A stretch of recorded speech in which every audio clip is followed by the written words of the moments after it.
Namah Shivaya.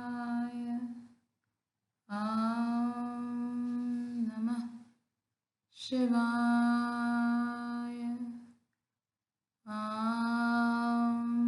Namah Shivaya. Ya Devi Sarvabhuteshu Shakti Rupena Samstita. Namastasye, Namastasye, Namastasye, Namo Namaha.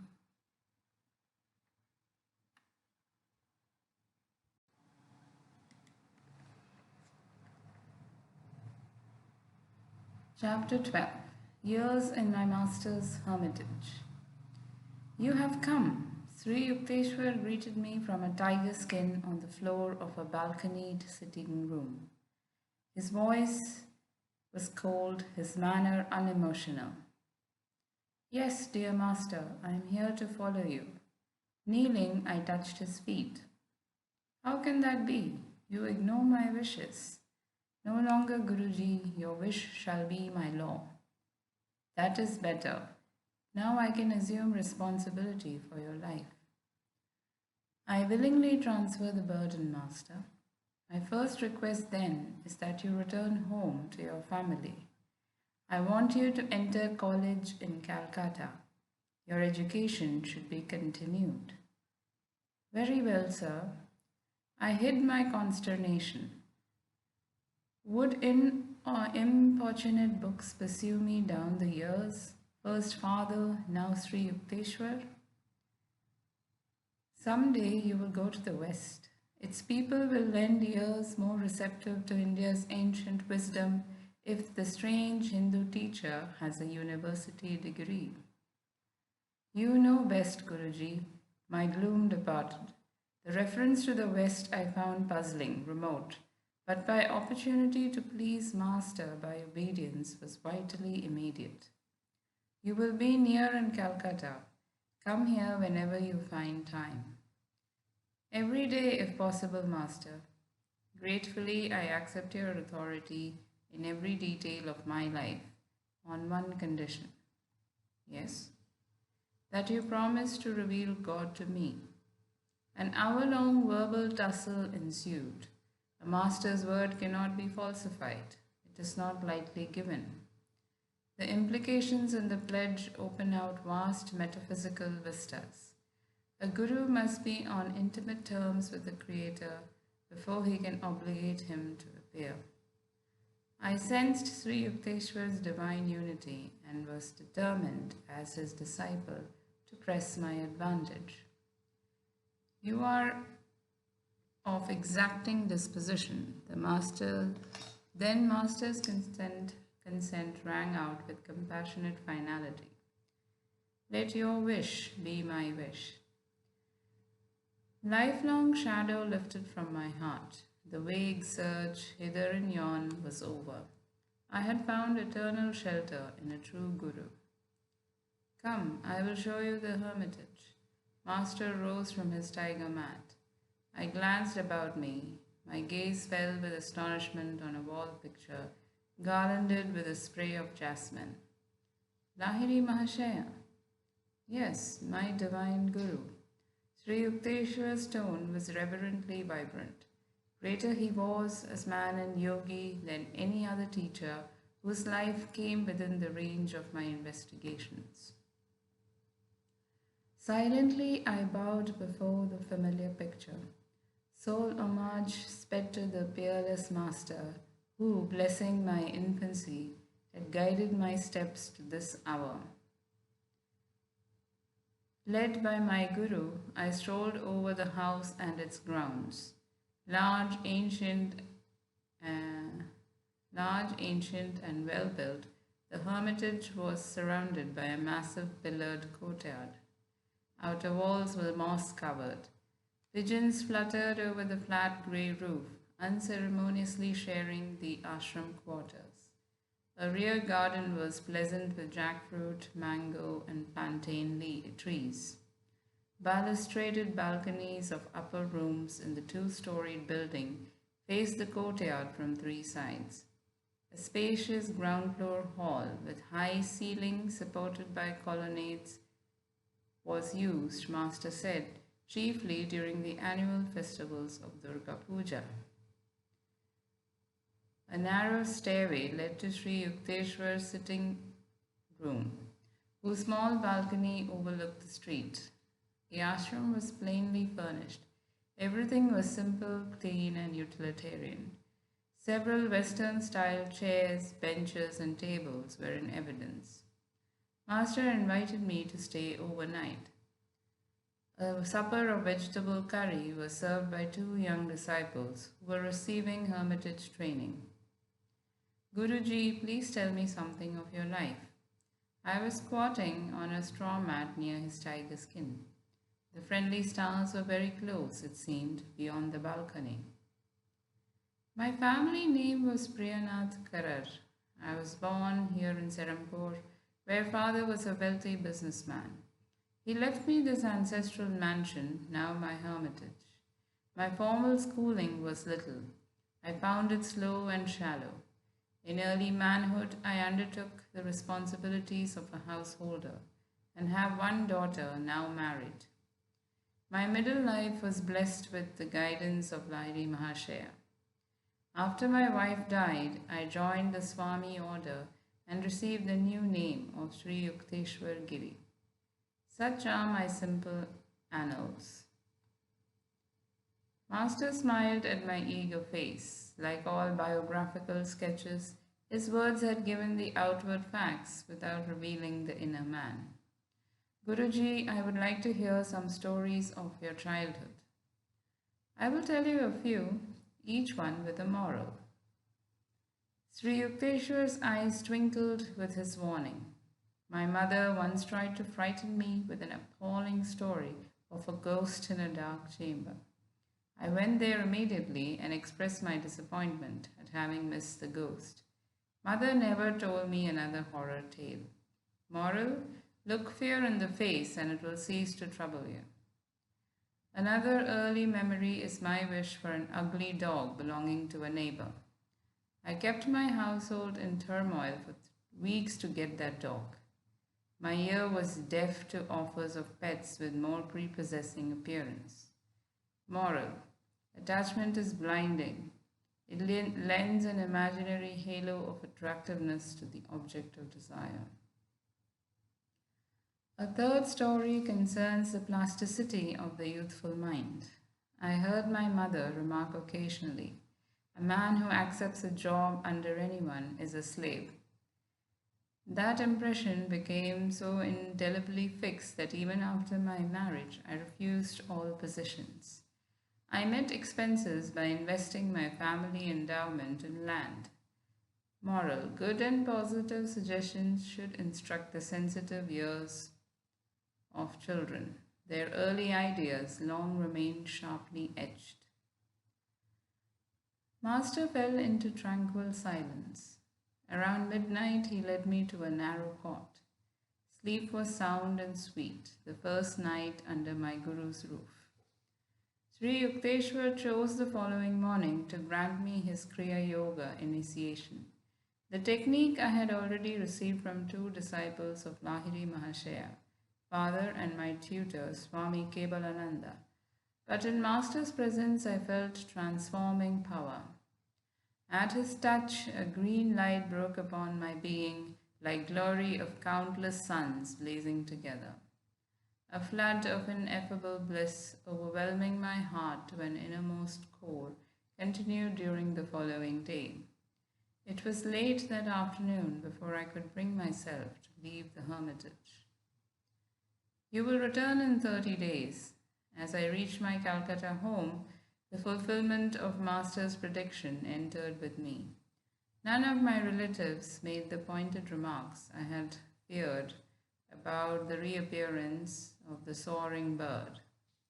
I climbed to my little attic and bestowed affectionate glances as though on a living presence. You have witnessed my meditations and the tears and storms of my sadhana. Now I have reached the harbor of my divine teacher. Son, I am happy for us both. Father and I sat Father and I sat together in the evening calm. You have found your Guru, as in miraculous fashion I once found my own. The holy land of Lahiri Mahashaya is guarding our lives. Your master has proved no inaccessible Himalayan saint, but one nearby. My prayers have been answered. You have not, in your search for God, been permanently removed from my sight. Father was also pleased that my formal studies would be resumed. He made suitable arrangements. I was enrolled the following day at the Scottish Church College in Calcutta. Happy months sped by. My readers have doubtless made the perspicacious surmise that I was little seen in the college classrooms. The Serampore Hermitage held a lure too irresistible. Master accepted my ubiquitous presence without comment. To my relief, he seldom referred to the halls of learning. Though it was plain to all that I was never cut out for a scholar, I managed to attain minimum passing grades from time to time. Daily life at the ashram flowed smoothly, infrequently varied. My Guru awoke before dawn. Lying down or sometimes sitting on the bed, he entered a state of samadhi. It was simplicity itself to discover when Master had awakened. Abrupt halt of stupendous snores. A sigh or two, perhaps a bodily movement, then a soundless state of breathlessness. He was in deep yogic joy. Breakfast did not follow. First came a long walk by the Ganges. Those morning strolls with my Guru, how real and vivid still. In the easy resurrection of memory, I often find myself by his side. The early sun is warming the river. His voice rings out, rich with the authenticity of wisdom. A bath, then the midday meal. Its preparation, according to Master's daily directions, had been a careful task of young disciples. My Guru was a vegetarian. Before embracing monkhood, however, he had eaten eggs and fish. His advice to students was to follow any simple diet which proved suited to one's constitution. Master ate little, often rice colored with turmeric or juice of beets or spinach, and lightly sprinkled with buffalo ghee or melted butter. Another day, he might have lentil dal or chena curry with vegetables. For dessert, mangoes or oranges with rice pudding or jackfruit juice. Visitors appeared in the afternoons. A steady stream poured from the world into the hermitage tranquility. Everyone found in Master an equal courtesy and kindness. To a man who has realized himself as a soul, not the body or the ego, the rest of humanity assumes a striking similarity of aspect. The impartiality of saints is rooted in wisdom. Masters have escaped Maya. Its alternating phases of intellect and idiocy no longer cast an influential glance. Sri Yukteswar showed no special consideration to those who happened to be powerful or accomplished. Neither did he slight others for their poverty or illiteracy. He would listen respectfully to the words of truth from a child and openly ignore a conceited pandit. 8 o'clock was the supper hour and sometimes found lingering guests. My Guru would not excuse himself to eat alone. None left his ashram hungry or dissatisfied. Sri Yukteswar was never at a loss, never dismayed by unexpected visitors. Scanty food would emerge a banquet under his resourceful direction. Yet he was economical. His modest funds went far. Be comfortable within your purse, he often said. Extravagance will buy you discomfort. Whether in the details of hermitage entertainment or his building and repair work or other practical concerns, Master manifested the originality of a creative spirit. Quiet evening hours often brought one of my Guru's discourses, Treasures Against Time. His every utterance was measured and chiseled by wisdom. A sublime self-assurance marked his mode of expression. It was unique. He spoke as none other in my experience ever spoke. His thoughts were weighed in a delicate balance of discrimination before he permitted them an outward garb. The essence of truth, all pervasive with even a physiological aspect, came from him like a fragrant exudation of the soul. I was conscious always that I was in the presence of a living manifestation of God. The weight of his divinity automatically bowed my head before him. If late guests detected that Sri Yukteswar was becoming engrossed with the infinite, he quickly engaged them in conversation. He was incapable of striking a pose or of flaunting his inner withdrawal. Always one with the Lord, he needed no separate time for communion. The self-realized master has already left behind the stepping stone of meditation. The flower falls when the fruit appears.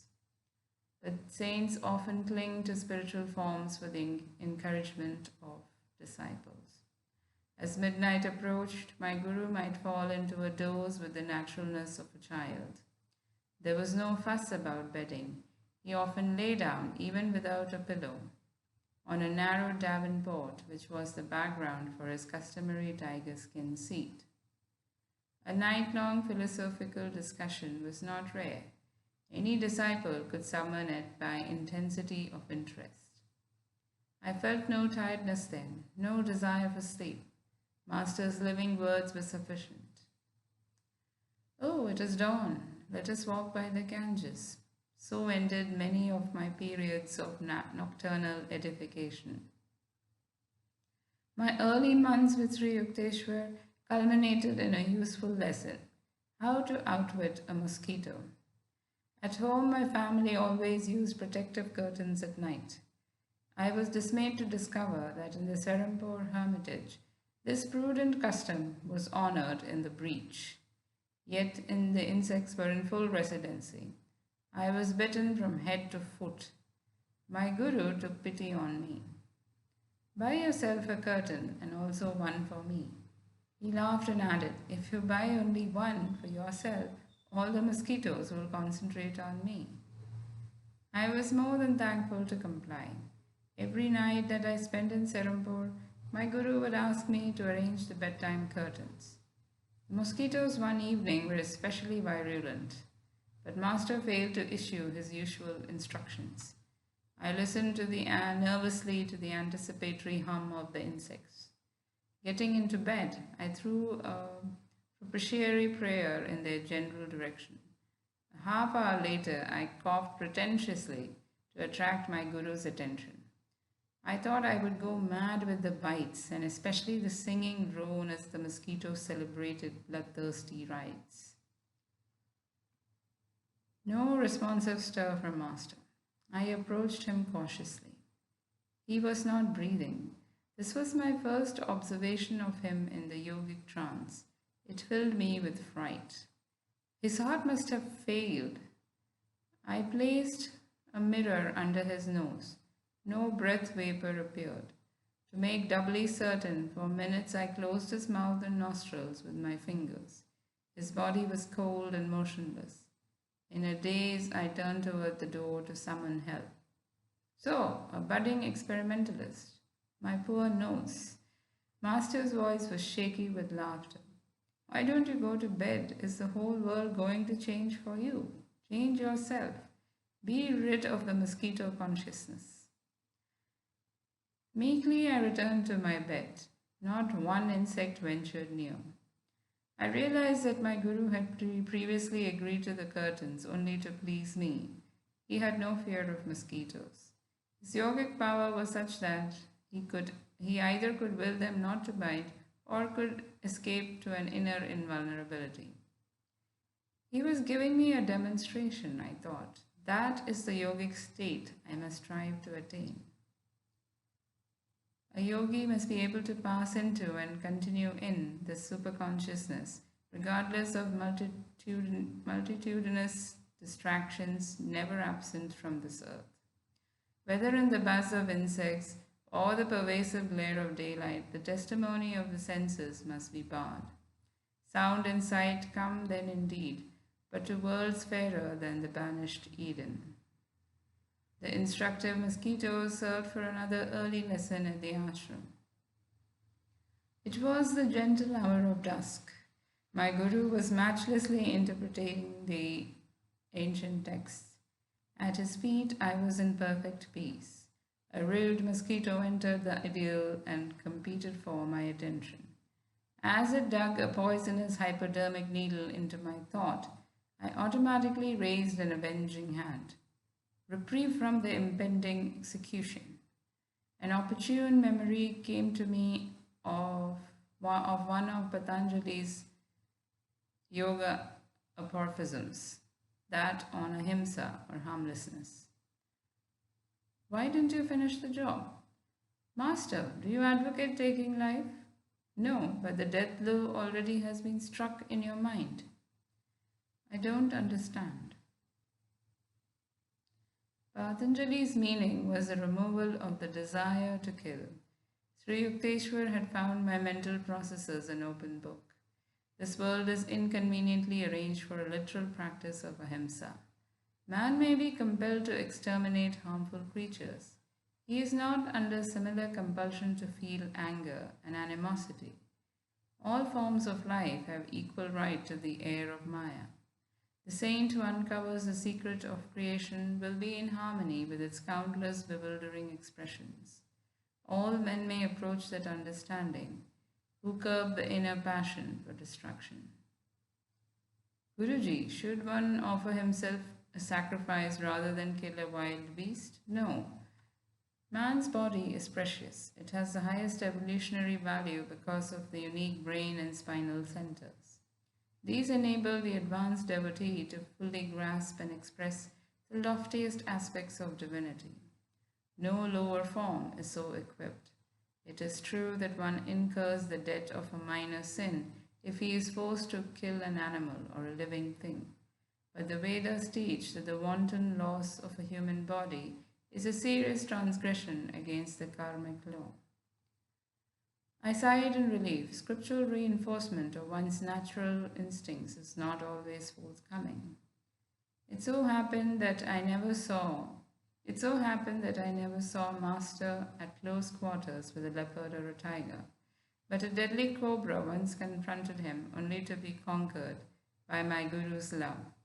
This variety of snake is much feared in India, where it causes more than 5,000 deaths annually. The dangerous encounter took place at Puri, where Sri Yukteswar had a second hermitage, charmingly situated near the Bay of Bengal. Prafulla, a young disciple of later years, was with Master on this occasion. We were seated outdoors near the ashram. Prafulla told me.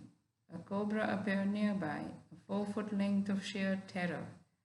Its hood was angrily expanded as it raced towards us. My guru gave a welcoming chuckle as though to a child.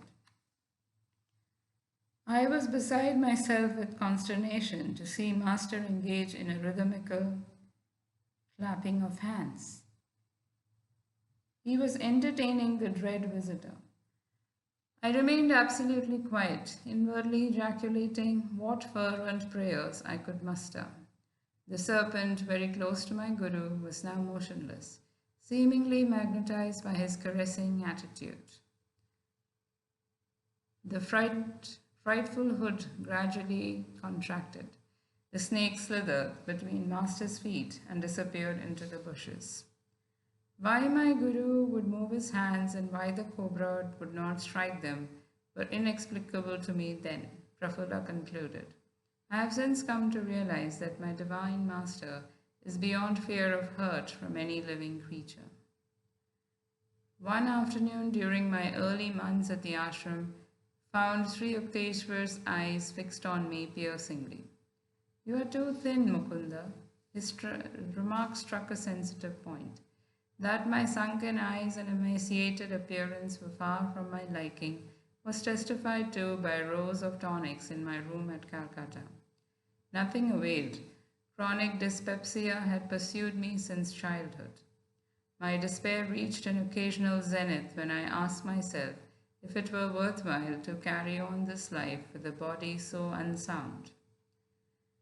Medicines have limitations, the creative life force has none. Believe that, and you shall be well and strong.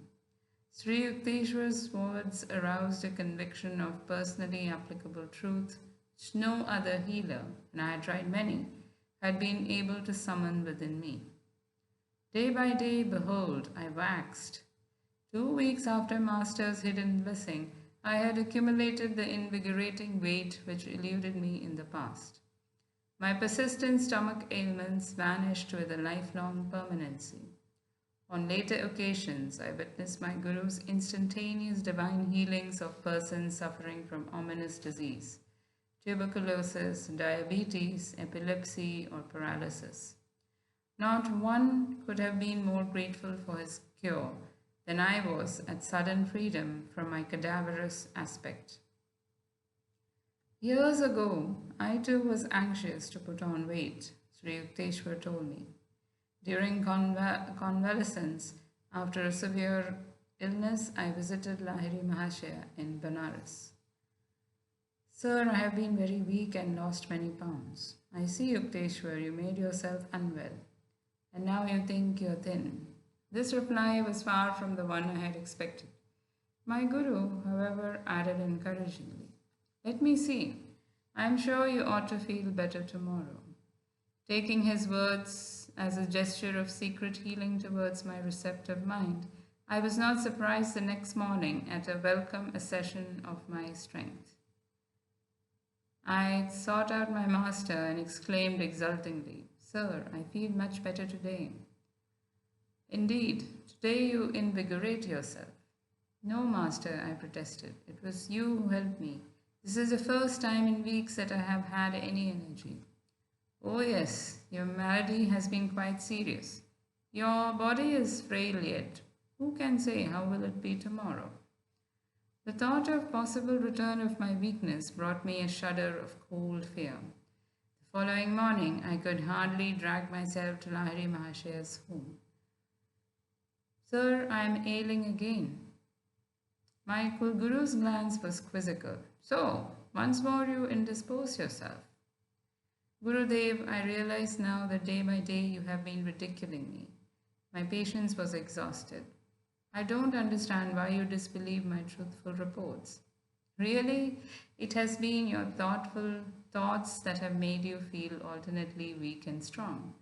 My master looked at me affectionately. You have seen how your wealth has exactly followed your expectations. Thought is a force, even as electricity or gravitation. The human mind is a spark of the almighty consciousness of God. I could show you that whatever your powerful mind believes very intensely would instantly come to pass. Knowing that Lahiri Mahashaya never spoke idly, I addressed him with great awe and gratitude. Master, if I think I am well, I have regained some former weight. Shall that happen? It is so, even at this moment. My Guru spoke gravely. His gaze concentrated on my eyes. Lo, I felt an increase not alone of strength but of weight. Lahiri Mahashaya retreated into silence. After a few hours at his feet, I returned to my mother's home where I stayed during my visits to Benares. My son, what is the matter? Are you swelling with dropsy? My mother could hardly believe her eyes.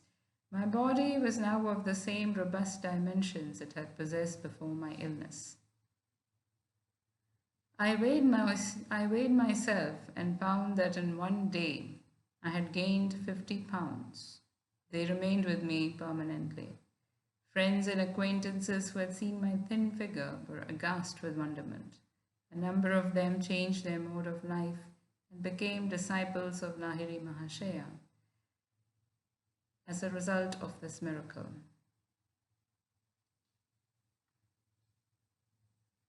End of part 1.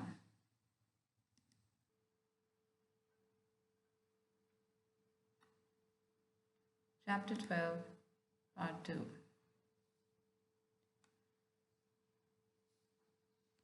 My Guru awakened God knew this world to be nothing but an objectivized dream of the Creator. Because he was completely aware of his unity with the divine dreamer, Lahiri Mahashaya could materialize or dematerialize or make any change he wished in the cosmic vision. All creation is governed by law. Sri Yukteswar concluded, the ones which manifest in the outer universe, discoverable by scientists, are called natural laws. But there are subtler laws ruling the realms of consciousness, which can be known only through the inner science of yoga. The hidden spiritual planes also have their natural and lawful principles of operation.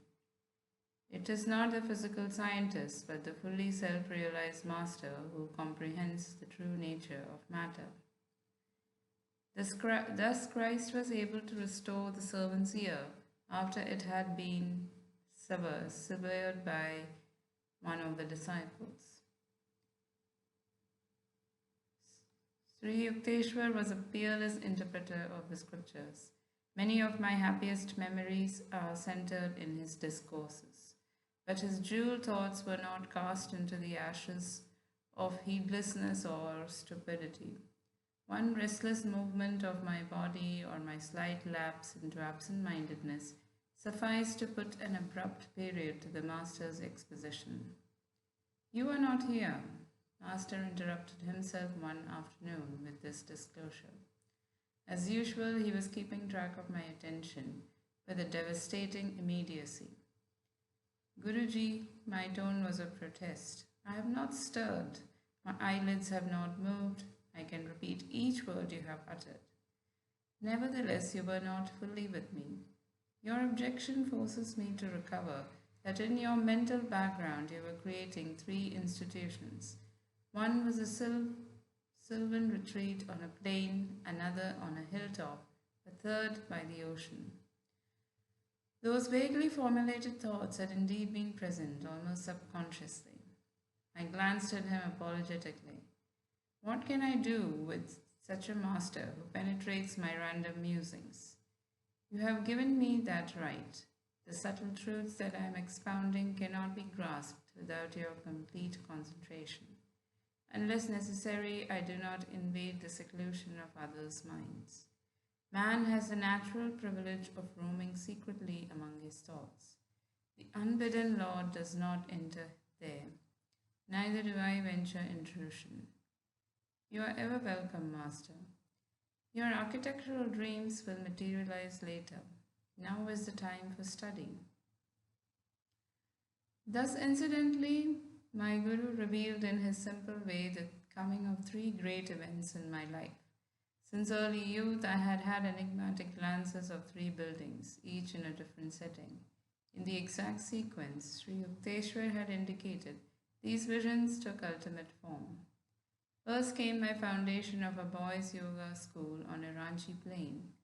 Then my American headquarters on a Los Angeles hilltop. Finally, a Hermitage in Southern California by the vast Pacific. Master never arrogantly asserted, I prophesy that such and such event shall occur. He would rather hint, don't you think it may happen? But a simple speech hid Vatic power. There was no recanting, never did his slightly veiled words prove false. Sri Yukteswar was reserved in matter of fact and demeanour. There was naught of the vague or daft visionary about him. His feet were firm on the earth, his head in the haven of heaven. Practical people aroused his admiration. Saintliness is not dumbness. Divine perceptions are not incapacitating. He would say, the active expression of virtue gives rise to the keenest intelligence. In Master's life, I fully discovered the cleavage between spiritual realism and the obscure mysticism that spuriously passes as a counterpart. My Guru was reluctant to discuss the superphysical realms. His only marvelous aura was one of perfect simplicity. In conversation, he avoided startling references. In action, he was freely expressive. Others talked of miracles but could manifest nothing. Sri Yukteswar seldom mentioned the subtle laws but secretly operated them at will. A man of realization does not perform any miracle until he receives an inward sanction, Master explained. God does not wish the secrets of his creation revealed promiscuously. Also, every individual in this world has inalienable right to his free will. A saint will not encroach upon that independence. The silence habitual to Sri Yukteswar was caused by his deep perceptions of the infinite. No time remained for the interminable revelations that occupy the days of the teachers without self-realization. In shallow men, the fish of little thoughts cause much commotion. In oceanic minds, the waves of inspiration make hardly a ruffle. This observation from the Hindu scriptures is not without discerning humor. Because of my Guru's unspectacular guise, only a few of his contemporaries recognized him as a superman. The popular adage, "He is a fool that cannot conceal his wisdom," could never be applied to Sri Yukteswar. Though born mortal like all others, Master had achieved identity with the ruler of time and space.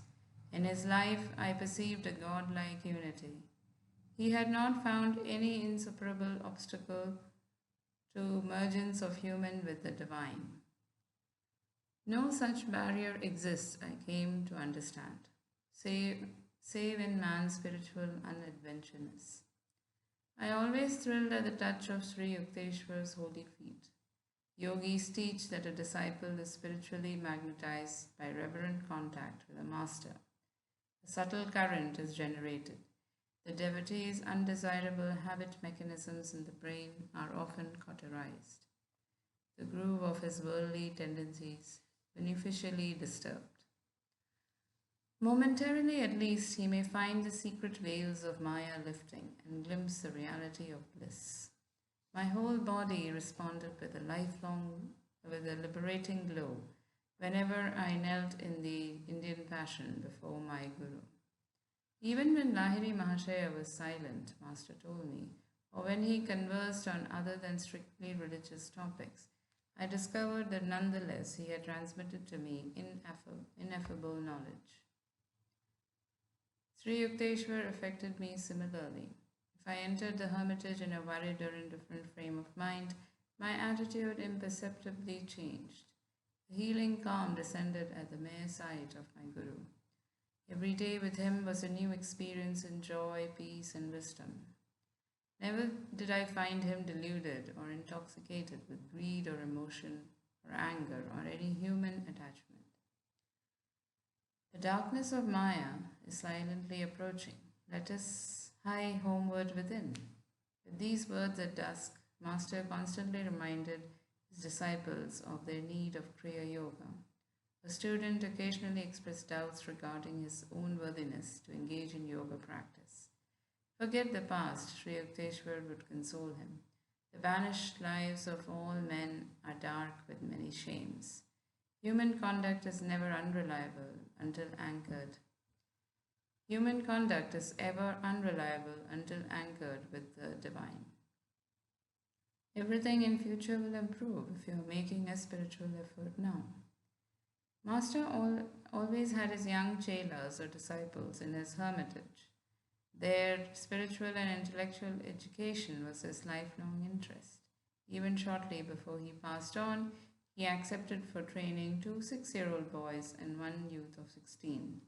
He directed their minds and lives with that careful discipline from which word disciple is etymologically rooted.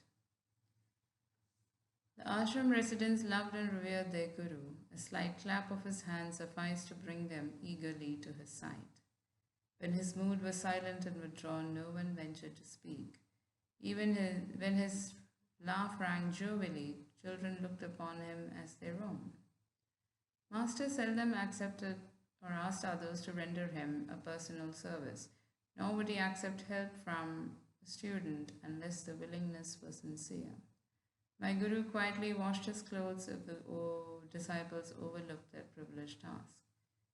Sri Yukteswar wore the traditional ochre-colored Swami robe. His laceless shoes, in accordance with Yogi custom, were of tiger or deer skin. Master spoke fluent English, French, Hindi, and Bengali. His Sanskrit was fair. He patiently instructed his young disciples by certain shortcuts, which he had ingeniously devised for the study of English and Sanskrit.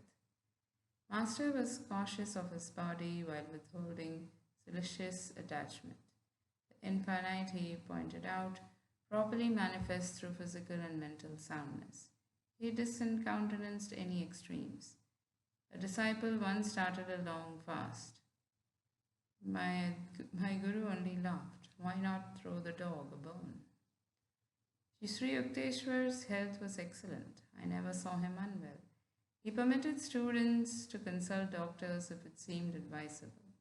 His purpose was to give respect to the worldly custom. Physicians must carry on their work of healing through God's laws as applied to matter. But he extolled the superiority of mental therapy and often repeated, wisdom is the greatest cleanser. The body is a treacherous friend. Give it its due no more, he said. Pain and pleasure are transitory. Endure all dualities with calmness while trying at the same time to remove their hold. Imagination is the door through which disease as well as healing enters. Disbelieve in the reality of sickness even when you are ill. An unrecognized visitor will flee. Master numbered many doctors among his disciples. Those who have ferreted out the physical laws can easily investigate the signs of the soul, he told them. A subtle spiritual mechanism is hidden just behind the bodily structure. Sri Yukteswar counseled his students to be living liaisons of Western and Eastern virtues. Himself an executive Occidental in outer habits, inwardly he was the spiritual Oriental. He praised the progressive, resourceful, and hygienic habits of the West and the religious ideas which gave a centuried halo to the East. Discipline had not been unknown to me. At home, father was strict, Ananda often severe. But Sri Yukteswar's training cannot be described as anything other than drastic. A perfectionist, my guru was hypercritical of his disciples, whether in matters of moment or in the subtle nuances of behavior. Good manners without sincerity are like a beautiful dead lady, he remarked on a suitable occasion. Straightforwardness without civility is like a surgeon's knife, effective but unpleasant. Candor with courtesy is helpful and admirable. Master was apparently satisfied with my spiritual progress, therefore he seldom referred to it. In other matters, my years were no strangers to reproof. My chief offense were absent-mindedness, intermittent indulgence in sad moods, non-observance of certain rules of etiquette, and occasional unmethodical ways. Observe how the activities of your father Bhagavati are well organized and balanced in every way, my guru pointed out. The two disciples of Lahiri Mahashaya had met soon after I began my pilgrimage to Serampore. Father and Sri Yukteswar admiringly evaluated the other's work. Both had built an inner life of spiritual granite, insoluble against the ages. From transient teachers of my earlier life, I had imbibed a few erroneous lessons.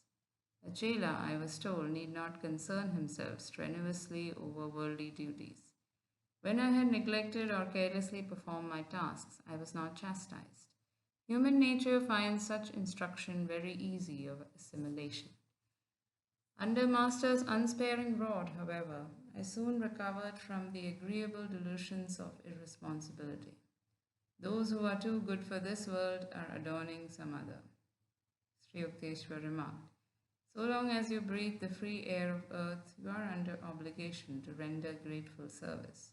He alone who has fully mastered the breathless state is freed from cosmic imperatives.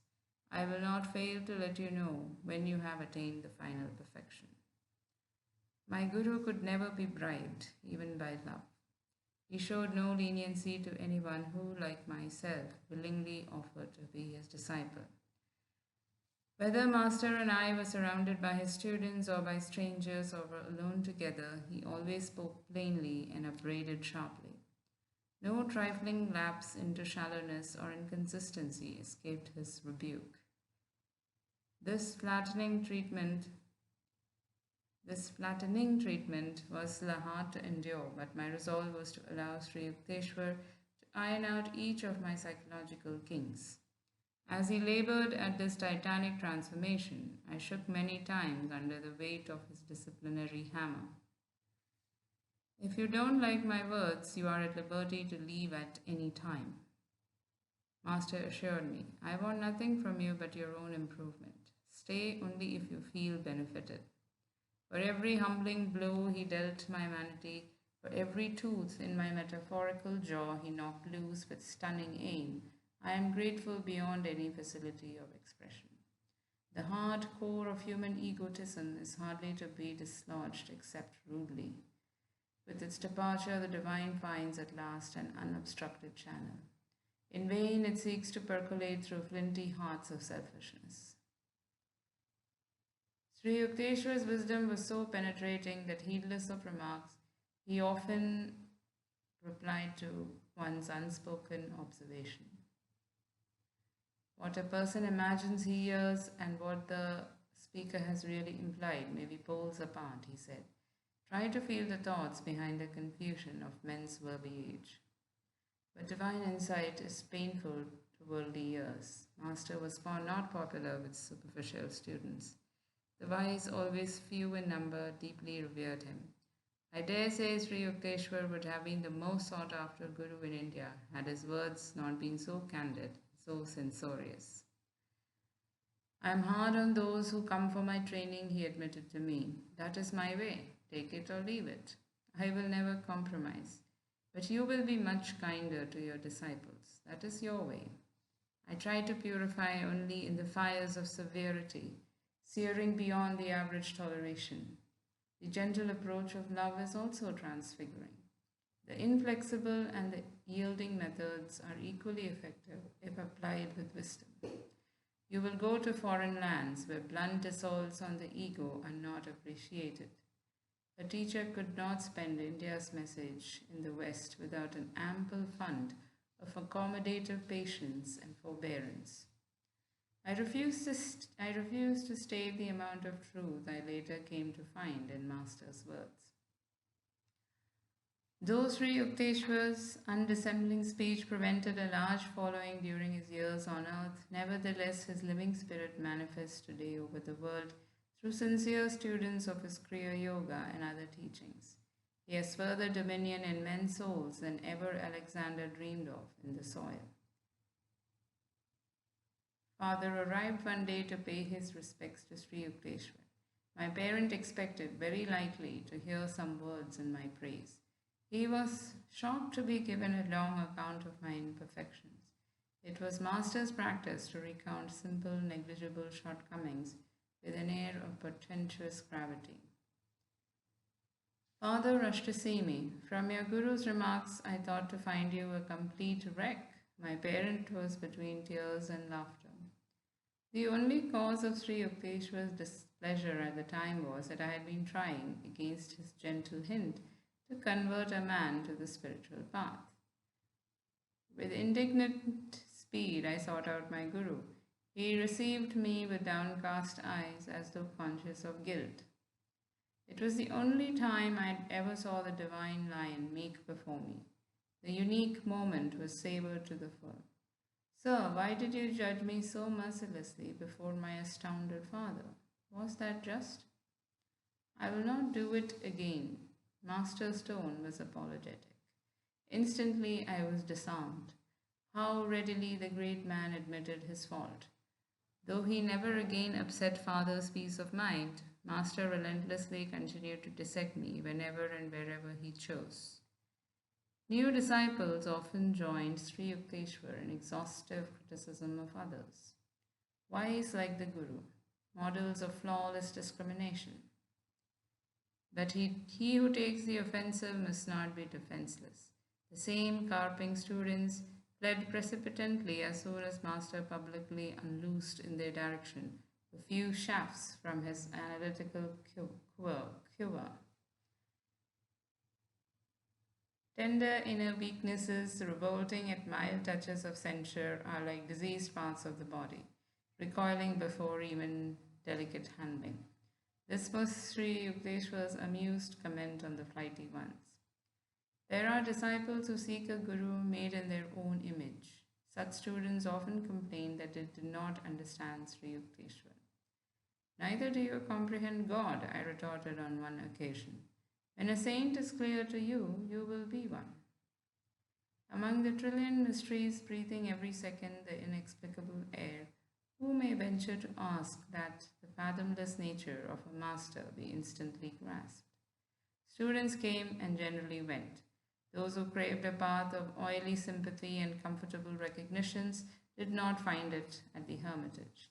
Master offered shelter and shepherding for the aeons, but many disciples miserly demanded ego balm as well. They departed, preferring life's countless humiliations before any humility. Master's blazing rays, the open penetrating sunshine of his wisdom, were too powerful for their spiritual sickness. They sought some lesser teacher who, shading them with flattery, permitted the fitful sleep of ignorance. End of Part 2. Chapter 12, Part 3. During my early months with Master, I had experienced a sensitive fear of his reprimands. These were reserved, I soon saw, for disciples who asked for his verbal vivisection. If any writhing student made a protest, Sri Yukteswar would become unoffendedly silent. His words were never wrathful, but impersonal with wisdom. Master's insight was not for the unprepared ears of casual visitors. He seldom remarked on their defects, even if conspicuous. But toward students who sought his counsel, Sri Yukteswar felt a serious responsibility. Brave indeed is the Guru who undertakes to transform the crude core of ego-permeated humanity. A saint's courage roots in his compassion for the stumbling eyeless of this world. When I had abandoned underlying resentment, I found a marked decrease in my chastisement. In a very subtle way, Master melted into comparative elemency. In time, I demolished every wall of rationalization and subconscious reservation, behind which the human personality generally shields itself. The reward was an effortless harmony with my Guru.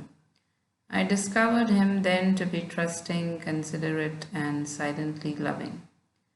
Undemonstrative, however, he bestowed no word of affection. My own temperament is principally devotional. It was disconcerting at first to find that my Guru, saturated with jnana, but seemingly dry of bhakti, expressed himself only in terms of cold spiritual mathematics. But as I tuned myself to his nature, I discovered no diminution, but rather increase in my devotional approach to God. A self-realized master is fully able to guide his various disciples along natural lines of their essential bias. My relationship with Sri Yukteswar, somewhat inarticulate, nonetheless possessed all eloquence. Often I found his silent signature on my thoughts, rendering speech inutile. Quietly sitting beside him, I felt his bounty pouring peacefully over my being. Sri Yukteswar's impartial justice was notably demonstrated during the summer vacation of my first college year. I welcomed the opportunity to spend uninterrupted months at Serampore with my Guru. You may be in charge of the Hermitage. Master was pleased over my enthusiastic arrival. Your duties will be the reception of guests and the supervision of the work of other disciples. Kumar, a young villager from East Bengal, was accepted a fortnight later for Hermitage training. Remarkably intelligent, he quickly won Sri Yukteswar's affection. For some unfathomable reason, Master was very lenient to the new resident. Mukunda, let Kumar assume your duties. Employ your own time in sweeping and cooking. Master issued these instructions after the new boy had been with us for a month. Exalted to leadership, Kumar exercised a petty household tyranny. In silent mutiny, the other disciples continued to seek me out for daily counsel. Mukunda is impossible. You made me supervisor, yet the others go to him and obey him. 3 weeks later, Kumar was complaining to our Guru. I overheard him from an adjoining room. That's why I assigned him to the kitchen and you to the parlor. Sri Yukteswar's withering tones were new to Kumar. In this way, you have come to realize that a worthy leader has a desire to serve and not to dominate. You wanted Mukunda's position but could not maintain it by merit. Return now to your earlier work as cook's assistant. After this humbling incident, Master resumed toward Kumar a former attitude of unwonted indulgence. Who can solve the mystery of attraction? In Kumar, our Guru discovered a charming fount which did not spurt for the fellow disciples. Though the new boy was obviously Sri Yukteswar's favorite, I felt no dismay. Personal idiosyncrasies, possessed even by masters, lend a rich complexity to the pattern of life. My nature is seldom commandeered by a detail. I was seeking from Sri Yukteswar a more inaccessible benefit than an outward praise. Kumar spoke venomously to me one day without reason. I was deeply hurt. Your head is swelling to the bursting point. I added a warning whose truth I felt intuitively. Unless you mend your ways, someday you will be asked to leave this ashram. Laughing sarcastically, Kumar repeated my remark to our Guru, who had just entered the room. Fully expecting to be scolded, I meekly retired to a corner. Maybe Mukunda is right. Master's reply to the boy came with unusual coldness. I escaped without castigation. A year later, Kumar set out for a visit to his childhood home. He ignored the quiet disapproval of Sri Yukteswar, who never authoritatively controlled his disciples' movements. On the boy's return to Serampore in a few months, a change was unpleasantly apparent. Gone was the stately Kumar with serenely glowing face. Only an undistinguished peasant stood before us, one who had lately acquired a number of evil habits. Master summoned me and broken-heartedly discussed the fact that the boy was now unsuited to the monastic hermitage life. Mukunda, I will leave it to you to instruct Kumar to leave the ashram tomorrow. I can't do it. Tears stood in Sri Yukteswar's eyes, but he controlled himself quickly. The boy would have never fallen to these steps had he listened to me and not gone away to mix with undesirable companions. He has rejected my protection. The callous world must be his guru still. Kumar's departure brought me no elation. Sadly, I wondered how one with power to win a master's love could ever respond to cheaper allures. Enjoyment of wine and sex are rooted in the natural man and require no delicacies of perception for their appreciation. Sense vials are comparable to the evergreen oleander, fragrant with its multicolored flowers, every part of the plant poisonous. The land of the healing lies within, radiant with that happiness blindly sought in 1,000 misdirections.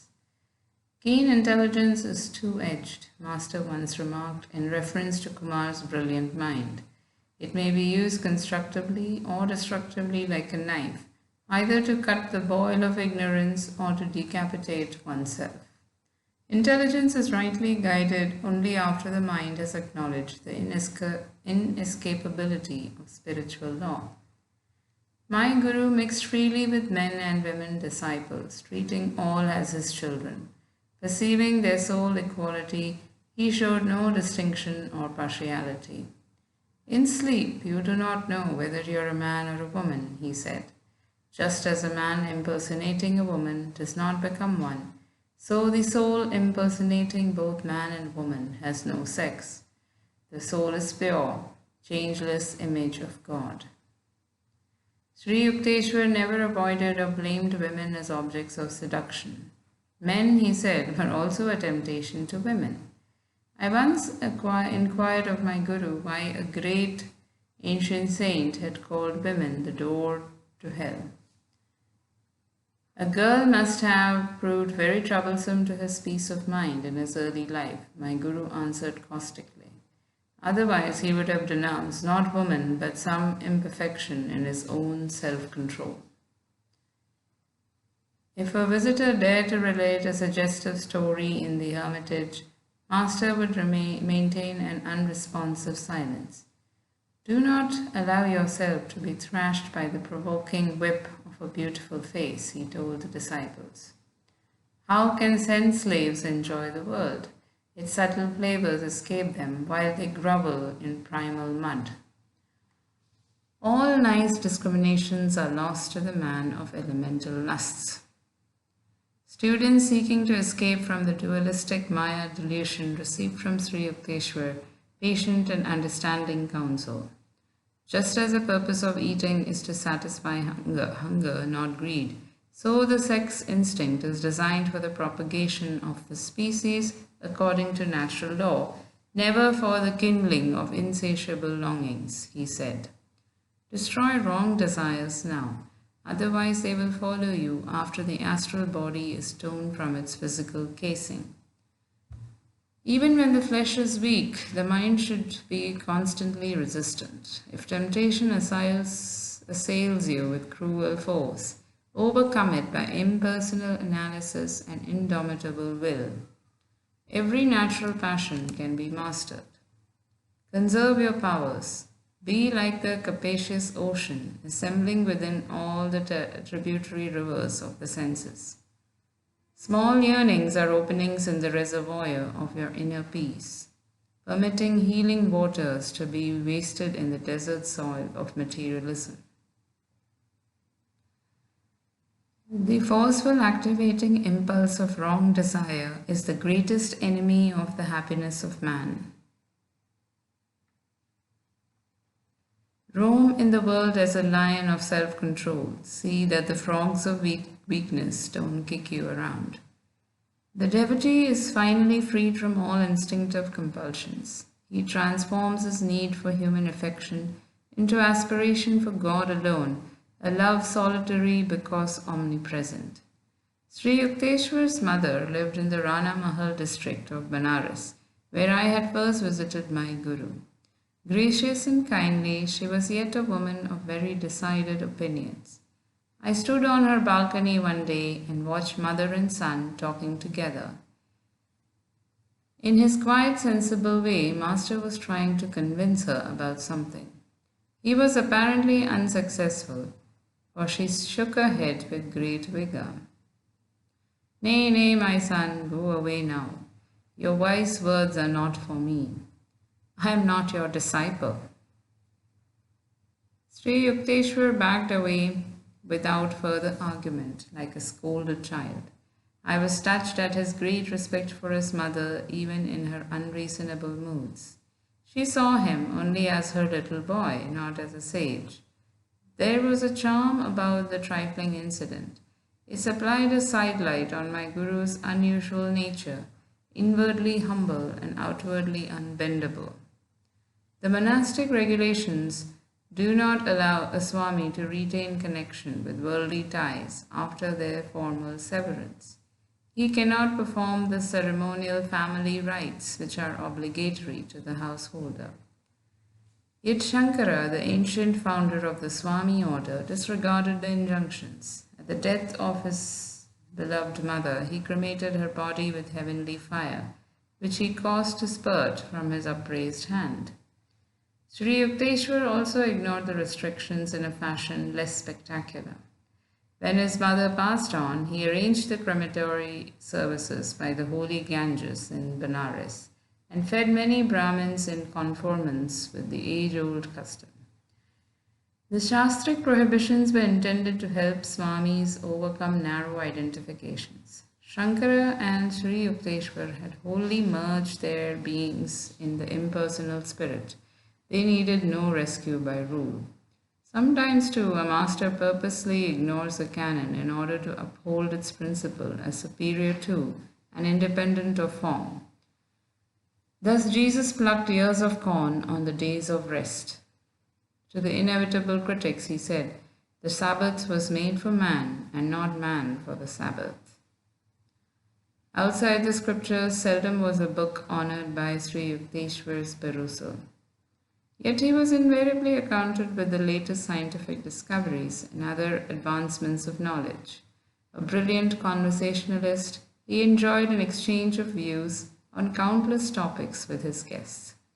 My Guru's ready wit and rollicking laugh enlivened every discussion. Often grave, Master was never gloomy. To seek the Lord, one need not disfigure his face, he would remark.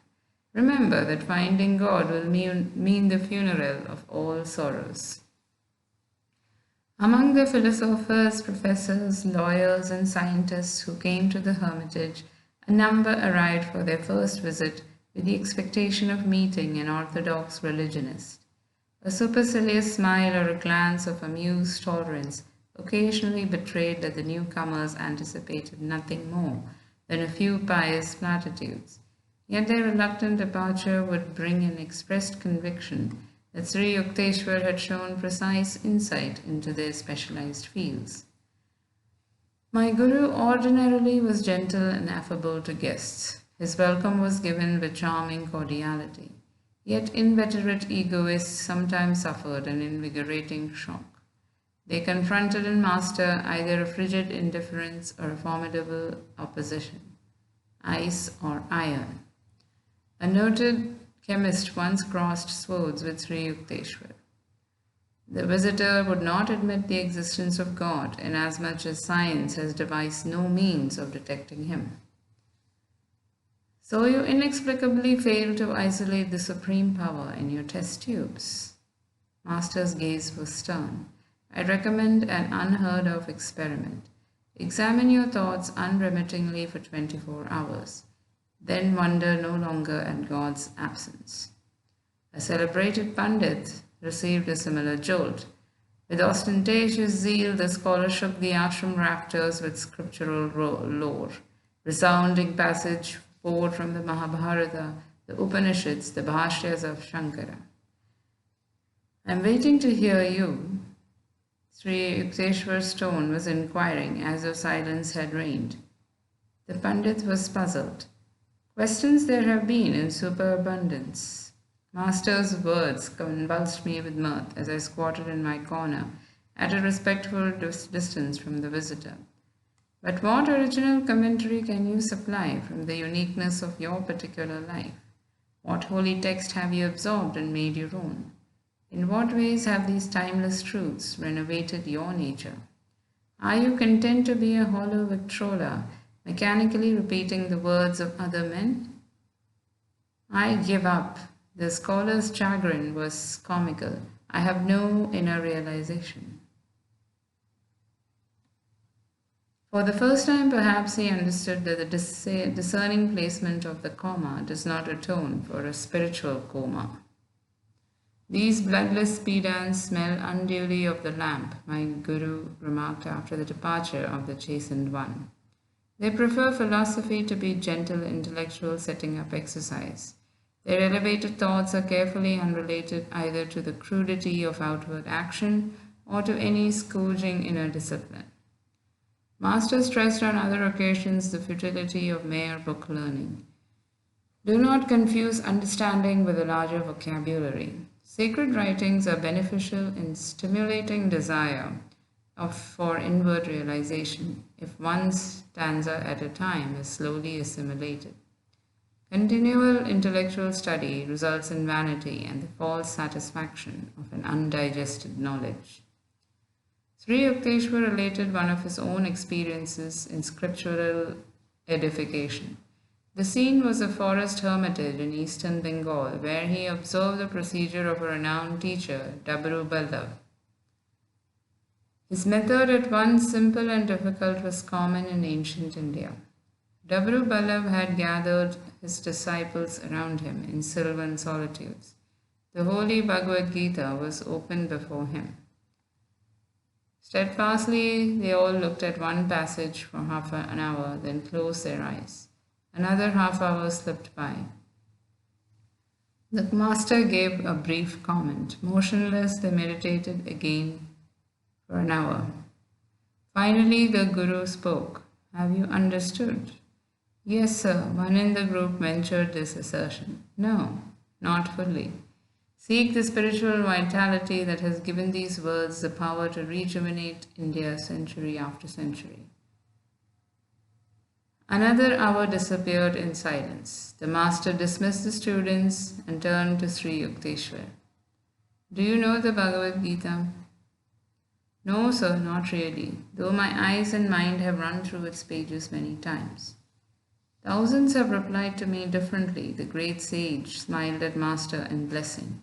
If one busies himself with an outer display of scriptural wealth, what time is left for silent inward diving after the priceless pearls? Sri Yukteswar directed the study of his own disciples by the same intensive method of one-pointedness. Wisdom is not assimilated with the eyes but with the atoms, he said. When your conviction of a truth is not merely in your brain but in your being, you may diffidently vouch for its meaning. He discouraged any tendency a student might have to construe book knowledge as a necessary step to spiritual realization. The rishis wrote in one sentence profundities that commentating scholars busy themselves over for generations, he remarked. Endless literary controversy is for sluggard minds.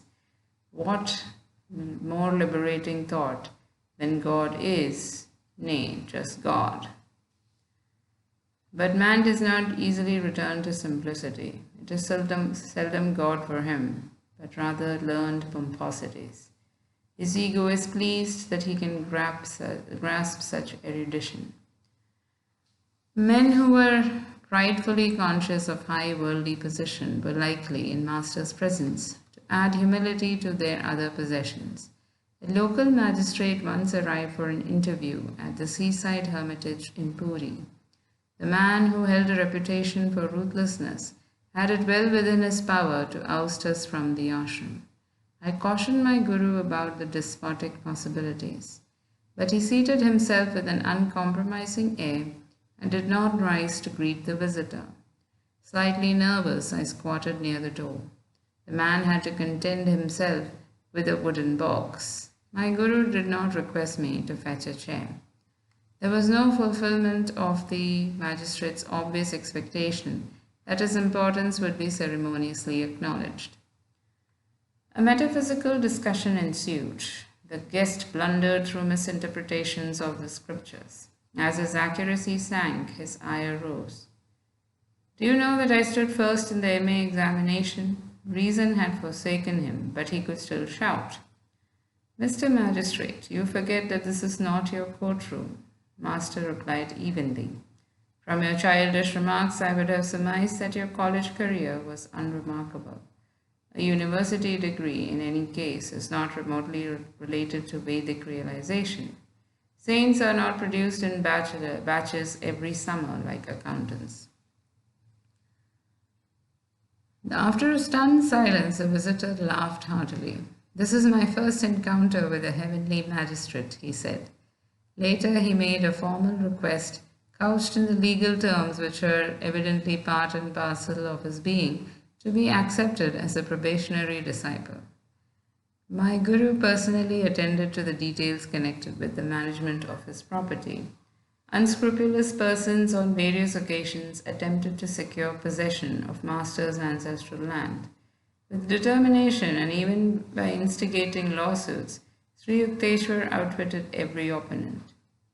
He underwent these painful experiences from a desire never to be a begging guru or a burden on his disciples.